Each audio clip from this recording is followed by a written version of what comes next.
அந்த போர் சடனா முடிந்து விட்டது. 19 முடிகிறது.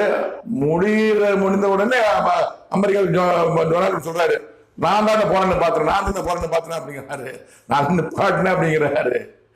இந்தியா பாகிஸ்தான் கூட்டு நான் தான் அந்த வர்த்தக பிரச்சனையை சொல்லி உங்க வியாபாரத்தை சொல்லி நான் தான் நிப்பாட்டினேன் அப்படிங்கிறாரு. இந்தியா மறுக்கிறது. போய்கிட்டு இருக்கு. ஒவ்வொரு மீட்டிங் எங்கேயா பேசும்போது இந்தியா பாகிஸ்தான் நான் தான் நிப்பாட்டினேன், இந்திய பிரதமர் நல்ல ஒரு ஜென்டில்மேன் அப்படியே இந்திய பிரதமர் போன்னு சொல்லிட்டு நான் தான் நிப்பாட்டினேன் சொல்லிட்டு இருக்கிறாரு. 2022 பாகிஸ்தான் சார்பில் சொல்றாங்க, இந்தியா பாகிஸ்தான் போரை நிப்பாட்டிய டொனால்டு ட்ரம்புக்கு உலக அமைதிக்கான நோபல் பரிசு கொடுக்கிறோம் அப்படின்னு சொல்றாங்க. வேடிக்கையா இருக்கிறது. இந்திய பிரதமர் நரேந்திர மோடி அமைதியா இருக்கிறாரு. அவர் சொல்றாரு நாங்க நிப்பாட்டுன்னு சொல்றாரு. இந்த பாகிஸ்தான் கேட்டுக்கொண்டது போது நிப்பாட்டுன்னு சொல்லுது, நாங்க நிப்பாட்டிட்டோம் அப்படி கூட சொல்றாரு. அவர் டொனால்டு ட்ரம்ப் தான் நிப்பாட்டானா இந்திய பிரதமர் சொல்லல. இவர்களெல்லாம்